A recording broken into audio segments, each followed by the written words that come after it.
नमस्कार विद्यार्थी मित्रांनो, एसटी आणि एसटी कॅटेगरीतील विद्यार्थ्यांसाठी सरकारकडून पोलीस आणि मिलिटरी भरती पूर्व प्रशिक्षण, मोफत प्रशिक्षण आणि त्यासोबतच 72,000 रुपयांपर्यंतचं विद्यावेतन सुद्धा दिलं जात आहे।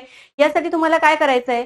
बार्टी, आरटी, टीआरटीआय, महाज्योती यापैकी तुम्ही ज्या कॅटेगरीत बसत असाल त्या कॅटेगरीमधून तुम्हाला यासाठीचा फॉर्म भरायचा आहे आणि तो फॉर्म भरल्यानंतर तुम्हाला फक्त एक सीईटी एक्झाम द्यायची आहे। तर ही सीईटी कशा पद्धतीने होणार आहे, त्यामध्ये कुठकुठला विषयांचा अभ्यासक्रम असणार आहे आणि ही परीक्षा कशी होईल या संदर्भातली आपण थोडक्यात माहिती या व्हिडिओमध्ये जाणून घेणार आहोत। तर बघा विद्यार्थी मित्रांनो, पोलीस आणि मिलिटरी भरती पूर्व प्रशिक्षण या अंतर्गत तुम्हाला जी सीईटी द्यायची आहे त्यामध्ये 4 विषय असणार आहेत: अंकगणित, सामान्य ज्ञान आणि चालू घडामोडी, बुद्धिमत्ता चाचणी आणि मराठी व्याकरण। या प्रत्येकी अंकगणितचे 25 प्रश्न, सामान्य ज्ञान आणि चालू घडामोडीचे 25 प्रश्न, बुद्धिमत्ता चाचणी 25 प्रश्न आणि मराठी व्याकरण 25 प्रश्न, अशी एकूण 100 प्रश्न संख्या या परीक्षेमध्ये असणार आहे।